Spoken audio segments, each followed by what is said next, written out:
Esoteric and hidden meanings of the first-degree tracing board. Researched, written, adapted, narrated and produced by Brother Iyer Ramos, past Master of Lodge Caledonian. Scottish Constitution. Chapter 19. The distinguishing characteristics of free and accepted Masons.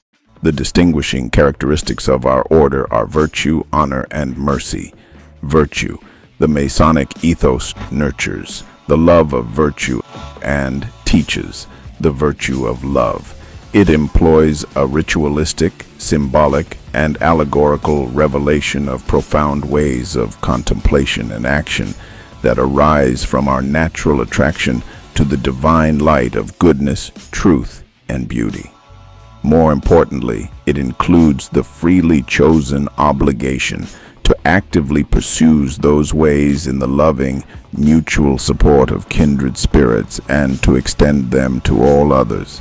This ethos is therefore offered as a guide to individually and collectively reflect, participate in, and commune with Masonry's shared inspiration of making real that spiritual temple, that house not made with hands, eternal in the heavens.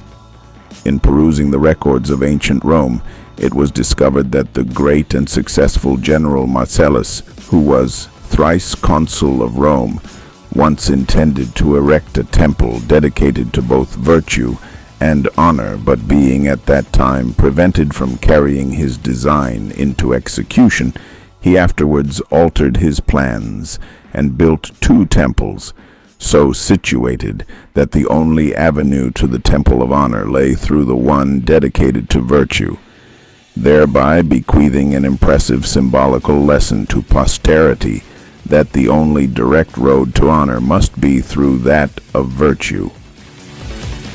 Virtue is the highest exercise and improvement of reason, the integrity, harmony, and just balance of affection, the health, strength, and beauty of the soul.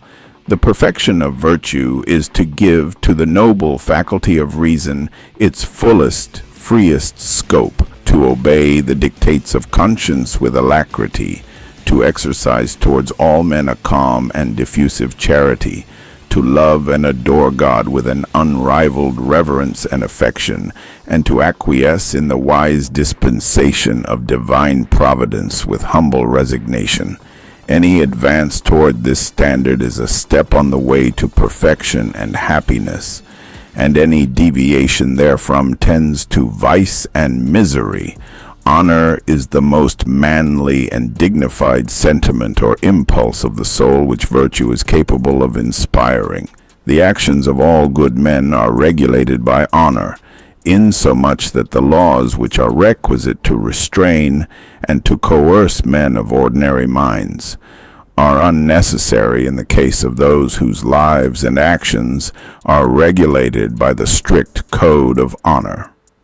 It is also the highest incentive to the performance of the most heroic and disinterested actions, implying, as it does, the united principles of faith, truth, and justice, carried by an enlightened mind far beyond the obligations which the laws of the land may require, or of which they can punish the violation. For the man of honor will not content himself with the bare and literal discharge of his duty as a man and a citizen, but he exalts and dignifies it, even to magnanimity. He gives where he might without impropriety refuse, and he forgives where he might in strict justice resent. Honor, although a different principle from religion, produces the same effects. For even as their lines of action are differently drawn and variously extended, they terminate in the same point. Religion embraces virtue as it is enjoined by the laws of God, honor as it is graceful and comely to human nature. The religious man fears, but the man of honor scorns to do an ill action. The one considers vice as beneath him, the other as offensive to the deity. The one as unbecoming, the other as that which is strictly forbidden. In this sense, virtue and honor united have been, and we trust will ever continue to be, distinguishing characteristics of every free and accepted Mason even unto the end of time. Mercy is a sublime principle held sacred by every good mind. If possessed by the monarch, it adds a brilliancy to every gem that adorns his crown. It gives glory to his ministers, and an unfading freshness to the wreath that decks the warrior's brow. It is the companion of true honor, and should always temper justice, interposing a shield of defense on behalf of the offender, impenetrable to her sword. Mercy, like its sister charity, blesses him who gives as well as him whom receives. And as the vernal showers descend to refresh and invigorate the vegetation of the earth, so mercy, acting on the heart of man, when tainted with rancor and revenge by its exhilarating warmth, restores perverse nature to its original source in purer streams. It is the chief attribute of the deity, on who the best as well as the wisest of us must rest his hopes and dependence. It is a duty we owe even to an enemy. To show mercy and forgiveness is highly pleasing in the sight of our Creator, for it is written, "Forgive, and it shall be forgiven unto you." And again, "Blessed is the merciful, for they shall obtain mercy, not only in this transitory life, but in that better and eternal life which is to come.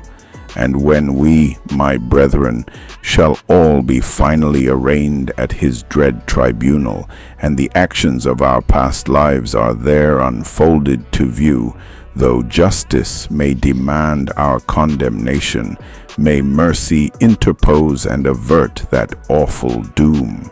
Next, Chapter 20. Freemasonry's Priceless Heritage. To be continued.